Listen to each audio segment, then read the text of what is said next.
የልጅ ልጄ ዛሬ ማታ ቀዶ ጥገና ክፍል ትገባለች። አትላንታ መድረስ አለብኝ እባካችሁ። ጌታዬ በረራው ሙሉ ነው። እየለመንኳችሁ ነው እባካችሁ። ገና 8 ዓመቷ ነው እባካችሁ። አንዳንድ ሰዎች ነፃ ወንበር ለማግኘት ሲሉ የሌለ ነገር ይናገራሉ። የጎዳና ተዳዳሪ ነው የሚመስለው ዝም ብሎ የገባ። እባካችሁ አንድ ወንበር ብቻ እባካችሁ። ሴና ሞርጋን ጥንዶቹ ወደ አውሮፕላን ሲገቡ ከበስተጀርባቸው ቆማ ነበር።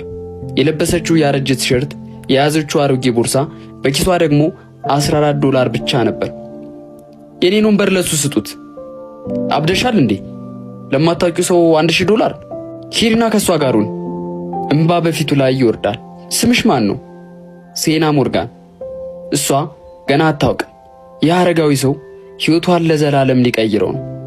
በአውሮፕላን ማረፊያው መሸጋገሪያ በር ላይ ከዛ ምሽት 2 ሳምንታት በፊት ሴና ሞርጋን አትላንታ በሕይወቷ ካርታ ላይ የት እንደሚገኝ እንኳን አታውቅም ነበር።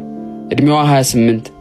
በብሩክሊን ልዩ ቦታ እጆችሽን ዘርግተሽ ግድግዳዎቹን በአንድ ጊዜ መንካት በምትሽበት በጣም ጠባብ በሆነ የአንድ ክፍል ቤት ውስጥ ትኖር ነበር።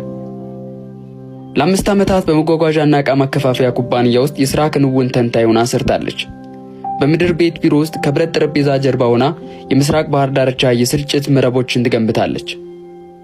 በላይኛው ፎቅ በሚገኙ ውብ መስታወት ቢሮዎች ውስጥ ያሉ ወንዶች የእሷን የሥራ ውጤትና ክብር ለራሳቸው ሲወስዱ፣ እሷ ግን ከላስቲክ ዕቃ የቀዘቀዘ ፓስታ ትበላ ነበር።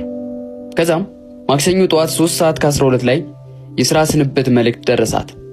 ከአሁኑ ሰዓት ጀምሮ የሥራ መደብሽ ተሰርዟል። የስንብት ክፍያ የ6 ሳምንት ይላል። 3 ጊዜ አነበበችው። አላለቀሰችም። ወደ መታጠቢያ ቤት ሄደች።